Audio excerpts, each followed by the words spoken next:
Di mana titik tidak masuk akalnya? Di mana titik tidak masuk akalnya? Aksara film passwordnya. Dia nggak punya bapak ya. Hai guys, kali ini gue akan membawakan sebuah episode tentang seorang woman yang begitu sakni terhadap rudal. Karena sekali melihat manusia berbatang yang sangat sultan melebihi kekayaan Willy Salim, woman ini atau mengrem kuanget buang. Oke, tanpa berlama-lama lagi, mau pun udah follow belum?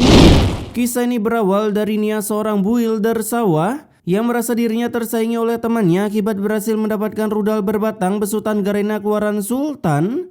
Sedangkan Nia, ya lu denger sendiri aja dah. Iya, gak kayak aku dapetinnya supir truk. Lah, jangan salah, beberapa supir truk gitu-gitu punya 500 juta loh. Punya utang. Nah, sepulangnya Nia kerja, ia pun disambut oleh Jaka, si pengendara truk Mamang Ricing dengan bemper gapuranya. Dimana baru aja pulang dinas dari luar kota, Nia langsung merosting suaminya yang tentunya masih sabar ngadepin Nia. Percuma kalau kamu itu kerja jadi supir, tapi gak kaya-kaya. Anjas, ini Jaka dapat bentukan woman model gini di mana dah? Di jalan kah? Kemudian malam harinya si Jaka mencoba meluncurkan rudalnya, tapi si Nia malah kagak mau. Karena si Nia gak mau punya anak di saat kondisi ekonomi yang begitu mensulitkan seperti ini. Kalau duit kamu itu masih pas-pasan, aku gak mau punya anak. Bener juga sih. Ekonomi masih susah malah mau loginin member. Yang ada stunting anjing. Jaka yang tak menyerah, ia pun mencoba mengasut istrinya yang kali itu melihat temannya nikah, yaitu Lela dengan manusia berbatang paling sultan di kampung bernama Rudi tanpa tabuti.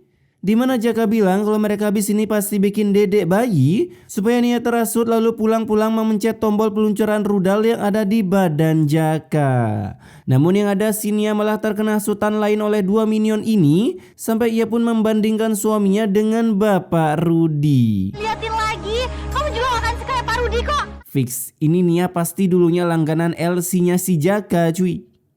Nah, hari itu juga ketika Nia sampai di tempat kerja, ia pun tiba-tiba dikik menjadi builder sawah. Akibat sawah bosnya udah dijual buat depo kakek Zeus sampai rungkat dan ujung-ujungnya menerima dana bansos. Acuaks. Saya tuh nggak bisa mikirin kamu. Saya juga mau cari kerja. Dari awalnya bos, sekarang malah ikutan nyari info loker. Karena kejadian ini, kini Nia pun menganggur, mencoba mencari anggur di warung si Anggun. Asik. Tapi baru aja sampai di warung Anggun, Nia pun mulai berbacot ria mengeluarkan keluh kesahnya sampai ludahnya muncrat-muncrat. Namun saat dikasih solusi oleh Anggun dengan melamar sebagai builder pembersih daki-daki dalam rumah tangga. Jangan mentang-mentang saya itu miskin, kerja jadi pembantu, enggak. Beginilah guys, cerminan warga kita sekali. Dikasih jobnya milih-milih, nyalek noh sekalian. Sesampainya di rumah, Nia pun kedatangan dua orang faktor penagih utang yang siap menagih sampai ke desa Sukolilo di Pati Dolken, di mana kedatangnya untuk menagih pinjol dengan memberi Nia batas waktu 2 minggu jika tamu rumahnya disumonkan skill 1 valir. Kalau dalam waktu 2 minggu nggak bayar. Apa bang? Lu ngapain hidupin korek? Akibat mendengar itu, si Nia pun menjadi panik. Terlebih lagi punya suami cuman bisa rebahan santuy doang, menunggu orderan bookingan menjadi super truk Mamang Ricing dan bukannya mencari kerjaan sampingan. Nah, keesokan harinya Nia pun terpaksa datang ke rumah Lela untuk meminta loker. Hasil Lela pun auto meng-ACC-nya tanpa meminta surat lamar kerja, ijazah terakhir, sertifikat penghargaan pernah selamat dari kiamat 2012, apalagi CV yang sudah ditandatangan oleh Bapak Gibran. Di sana Nia pun mulai diperkenalkan dengan rumah Lela yang harus dibersihkan karena saking banyaknya kuman-kuman yang menempel di lantai. Apalagi kini si Nia udah mulai bekerja dengan dimulai dari mencuci pakaian kotor yang dibeli di Somalia dan berhasil lolos dari bea cukai. Sejak kapan orang nyuci pakaian gayanya duduk kayak gini anjing? Bahkan setelah bekerja, kini Nia malah menggosipi bosnya ke para minion kampung yang baru aja mengutang susu formula akibat kebanyakan meloginkan dedek bayi. Saya juga sering dibentak-bentak sama Bu Lela. The real pembantuku calon perusak rumah tanggaku.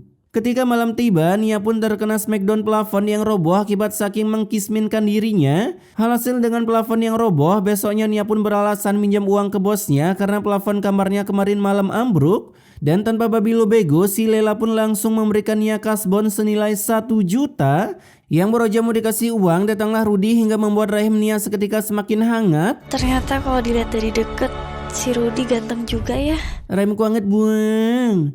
Nah, saat sore hari, Rudy yang baru pulang dari kerja, entah kerja di mana, ia pun memberikan istrinya oleh-oleh tas Dior yang berhasil lolos dari bea cukai. Acuaks. Sampai membuat Nia semakin iri dengan kehidupan Lela yang semakin mengsultankan ini. Kemudian saat di dapur, Nia pun merasakan ada yang bergejolak dalam tenggorokannya karena ketika dicek ke dokter, rupanya si Nia udah berhasil membuat calon-calon beban keluarga yang saat udah besar pasti nendang pintu buat minta sesuatu. Saya nggak mau hamil, Dok. Lah, kok nyolot? Alhasil mendengar itu, Nia pun auto terpanikan sebab Jaka lagi ada di luar kota sedang melakukan balap liar menggunakan truk. Jadi siapa yang mengambil ini ya? Keesokan harinya ternyata Lela juga mengalami hal yang sama, yaitu pencoblosan Rudy tak sia-sia sebab istrinya sekarang sedang hamil. Namun mendengar istrinya hamil, tentunya si Rudy senang. Tak seperti begundal Nia yang baru tahu dirinya hamil malah menolak hamil karena suatu alasan. Ya iyalah, mereka senang, duitnya banyak. Ini Nia walaupun jadi begundal tapi otaknya pinter juga cuy. Mengajarkan kita kalau nggak punya uang bukan ngajakin berkeluarga tapi ya bekerja keras. Cuaks. Di dapur Lela pun akhirnya tahu kalau Nia hamil hingga tak sabar akan melakukan sundulan perut dengan Nia ketika usia hamilnya udah besar. Bahkan kini si Nia disuruh makan makanan Lela dan juga susu mak hamil milik si Lela dengan harapan jika udah besar anak mereka bisa dijodohkan. Lumayan memperbaiki perekonomian. Tapi beroja jalan-jalan beberapa kilometer, kepala Lela pun tiba-tiba kena kutukan dan harus ditransfer ke rumah sakit, di mana Lela tiba-tiba dianugerahi sebuah penyakit ekstrim oleh sang sutradara sekaligus menjadi pesan untuk para pemirsa di rumah agar para penonton berpikir lebih baik miskin tapi sehat walafiat daripada kaya tapi berujung wasted. Tapi semua orang ujung-ujungnya wasted juga sih. Saya menemukan ada sel kanker di dalam tubuhnya. Kagak main-main langsung kanker cuy. Semasa muda sering mukbang seblak ya gini. Dari luar Nia pun auto bahagia sebab sang dokter menyuruh Lela untuk menggugurkan kandungan Lela daripada dirinya yang gugur ketika lahiran. Bentar, kalau misal orang kanker terus ngandung, anaknya diwarisin kanker juga gak sih? Karena rencana Nia, ia akan menggantikan posisi Lela untuk menjadi emak-emak rumah tangga yang sultan ketika Lela udah wasted. Tahu-taunya dia duluan yang wasted. Nah, keesokan harinya beroja bercurhat ria tentang masa lalu Nia. Datanglah mama tukang gibah yang memberi info kalau Jaka telah meningso duningsoy akibat mengalami kecelakaan hingga membuat Nia serasa ingin pingsan tak kuasa menahan berita baik tersebut. Emang istri BBGST anjing. Di kuburan Nia pun terlihat pura-pura sedih padahal hasilnya full senyum. Dan kita pun bisa lihat berita duka kehilangan Jaka ini sampai mendatangkan top influencer sekaligus YouTuber yaitu Bobon sewaktu ngekos di Cikampek. Di sana Nia pun ngeluh takut tinggal sendirian karena takut digodain oleh Bobon. Sehingga mendengar keluh kesahnya ini, kini Nia pun direkomendasikan tinggal di rumah Rudy. Simulasi poligami anjing, dua-duanya lagi hamil lagi. Hari demi hari setelah pindah ke rumah Rudy, Nia pun mencoba mengsimulasikan menjadi istri kedua Rudy dengan membuatkannya teh. Tapi sayangnya tak begitu dipedulikan oleh Rudy yang lagi asik membaca majalah Bobo. Bahkan Nia sempat cemburu ketika melihat Lela perutnya selalu dielus-elus oleh suaminya. Tak seperti dirinya yang belum aja meloginkan anak, sang bapak malah udah kembali ke kursi penonton yang kemungkinan lagi makan cilok sambil menonton Nia kena azab. Kala itu Lela pun tiba-tiba ingin tepar karena billingnya sebentar lagi mau habis. Alhasil Rudy pun buru-buru mengistirahatkan istrinya agar dirinya bisa menambah billing sebelum wasted. Sebab cara satu-satunya agar istrinya bisa sembuh dengan cara kemoterapi. Tapi sayangnya si gendeng ini malah kagak mau akibat resikonya adalah mendelete calon member FF-nya yang ada di rahimnya. Maju kena mundur kena cuy. Nah, keesokan harinya udah tahu diri lagi berpenyakitan, bisa-bisanya ini Lela malah healing di seputaran Nganjuk City. Hasil karena tak kuasa menahan rasa kutukan di kepalanya, Lela pun tiba-tiba tergedebukan yang berujung dibawa ke rumah sakit untuk menjalani pengoperasian. Tapi, nah, di sini kata-kata langkanya. Jarang sekali dokter Indo April ngomong kayak gini. Alhamdulillah anak bapak sudah lahir selamat. Terima kasih dok udah menyelamatkan anak dan istri saya dok. Seumur-umur nonton azab baru kali ini dengar dokter berhasil nyelamatin 2 orang nyawa sekaligus. Mendengar hal tersebut tentunya si Rudy auto full senyum karena telah diberikan buff oleh sutradara dengan memberikan dokter yang amat sangat paten. Dimana setelah pulang dari RS kini si Rudy pun sudah sah menjadi bapak. Bentar. Lah, itu Nia kenapa belum lahiran anjing? Di sana Nia pun disuruh menjaga si bocil ngep-ngep bernama Kania Aisyah binti Rudi ini karena kebetulan Rudi mau bocan aka Bobo cantik. Namun setelah 2 bulan pun berlalu, kini giliran Nia lah yang meloginkan seorang bocil meskipun kondisinya harus ngeyatim akibat bapaknya malah kecelakaan ketika lagi melakukan balap liar menggunakan truk tanpa muatan. Bisa kalian bayangkan top speednya itu? Ibu akan berikan kamu hidup yang terbaik. Buset, denger tuh guys. Begitulah kesan pertama mak kalian ketika melahirkan kalian cuy. Gak bakal susah hidup kalian selagi ada mak. Nah 1 bulan pun berlalu, kebetulan Lela mau check up ke dokter karena kankernya sudah menyebar seperti satelit Starlink. Tapi bukannya merawat anak Lela yaitu Kiana, yang ada Nia malah fokus ke Devi anaknya dan membiarkan Kiana nangis sendirian seperti toa pengumuman sekolah. Akibat nangis minta sufor namun malah dikasih air putih berkemasan oleh Nia. Ini gimana ceritanya? Mencoba hidup sehat sedari kecilkah dengan menolak yang manis-manis? Kemudian sepulangnya dari rumah sakit, tiba-tiba si Lela malah cosplay guru gai dengan berada di kursi roda. Yang entah mama muda ini kenapa, entah kakinya di nerf atau bagaimana. Tapi yang pasti di sini Rudi pun mengungkapkan kalau Lela mati ia tak akan mencari batok casan lain dan akan fokus membesarkan anaknya dengan sepenuh hati layaknya Malika di iklan kecap bangau. Singkat waktu saat Lela sampai di rumah, ia pun memberikan pesan immortal ke Nia sebelum kewastetannya. Kamu jagain suami dan anak saya ya Nia. Oh jelas, rudal itu sebentar lagi akan jadi milikku. Begitulah kira-kira isi hati Nia. Terlebih lagi saat Rudi datang tanpa perlu mengatakan satu tarikan, satu janda melayang. Karena cangkem Lela dengan sendirinya berkata seperti ini. Setelah aku meninggal, kamu nikahin Nia ya Ma? Anjas malah dijodohin. Mendengar itu dalam hati Rudi pun tentunya full senyum karena sudah lama ingin mencoba kenikmatan duniawi yang lain. Namun dia menutupi itu semua dengan kekhawatiran Rudi yang mengira Lela akan wasted malam ini. Sedangkan Nia tentunya langsung merahimku anget buang. Lihat guys, ternyata kalau kita kerja jadi pembantu, lama-lama kita bisa jadi majikan cuy. Nah keesokan harinya dengan penuh kesadaran dan sedikit full senyum dalam hati, Rudi pun berkata seperti ini. Saya akan mengikuti semua kemauan dia. Hilih, lu juga paling demen anjing. Sehingga dari kata-kata tersebut kini Nia pun mulai menjadi ibu bagi anak Lela. Bahkan beberapa tahun pun berlalu saat anak-anak mereka udah besar. Lah ini Lela kagak jadi mati atau bagaimana? Terlihat si Nia kini mulai mencoba barang-barang milik Lela, mensimulasikan dirinya menjadi Lela seakan-akan udah gak sabaran. Karena saat Nia mengajak Lela jalan-jalan, dada Lela pun tiba-tiba mengalami sesak napas sehingga Nia kini memunculkan sifat aslinya dengan berkata seperti ini. Sakit nafasnya Bu. Ya udah berhenti aja nafas. Ini harus dipakai password intro baru sih. Dimana kala itu Lela pun harus jatuh menggedebukkan karena tadi lontong oleh Nia yang tentunya berujung langsung mengalami pendeletan dari dunia. Lela di akhirat bilek, buset dah, gua di prank sama Nia anjing.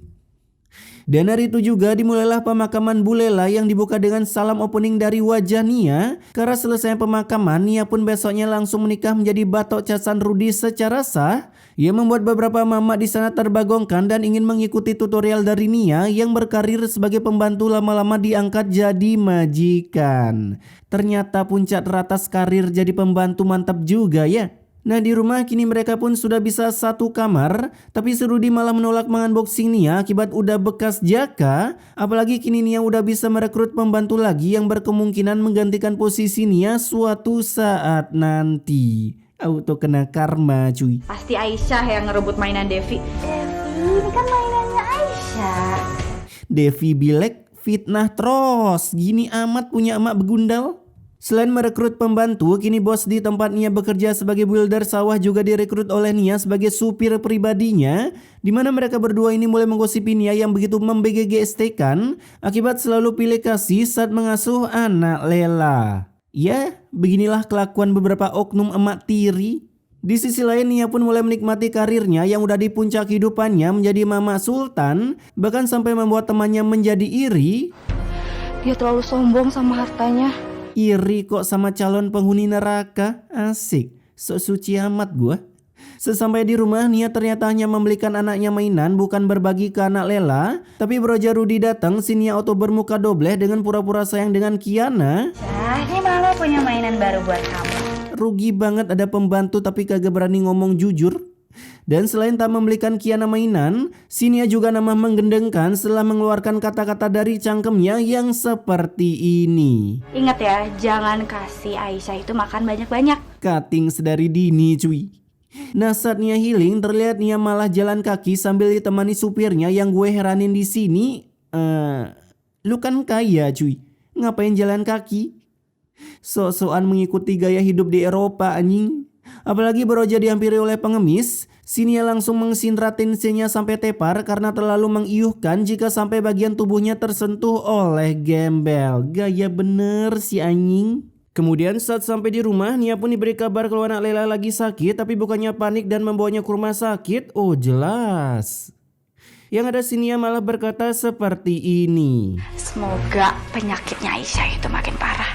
Lela sangat ingin di Edo Tensei ini mah.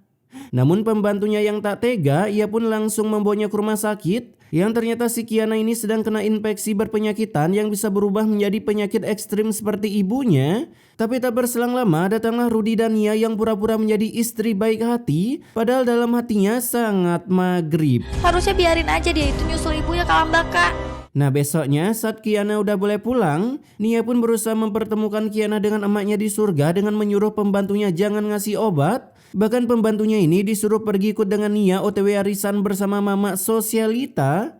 Namun beroja jalan beberapa meter, mobil Avanza Spe Intelnya pun tiba-tiba mogok dan mengharuskan dua woman ini untuk jalan kaki. Dimana ketika melewati jembatan yang dananya belum cair agar bisa dinyatakan jembatan layak pakai. Aduh.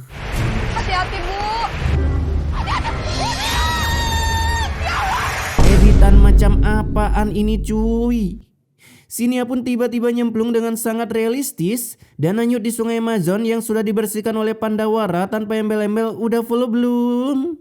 Tapi beruntungnya Nia pun berhasil selamat dengan mendarat di batu yang kemudian malah memaki-maki dua asistennya ini. Hingga ia pun berujung kembali nyemplung karena melihat salah satu hewan panji lepas. Dan kini Nia pun berakhir tak selamat karena terbawa arus. Nah selang beberapa hari saat Bobon masih jadi gembel, ia pun berhasil menemukan bangkai si Nia yang tepar begitu saja. Alhasil mayat Nia pun langsung dibawa ke musola setelah dimandikan dan dikafankan. Karena setelah didoakan agar tak dapat surga, kini mereka pun OTW menuju pemakaman sambil hujan-hujanan yang kali ini tak dibuat menggunakan selang pemadam. Ini real banget cuy hujannya.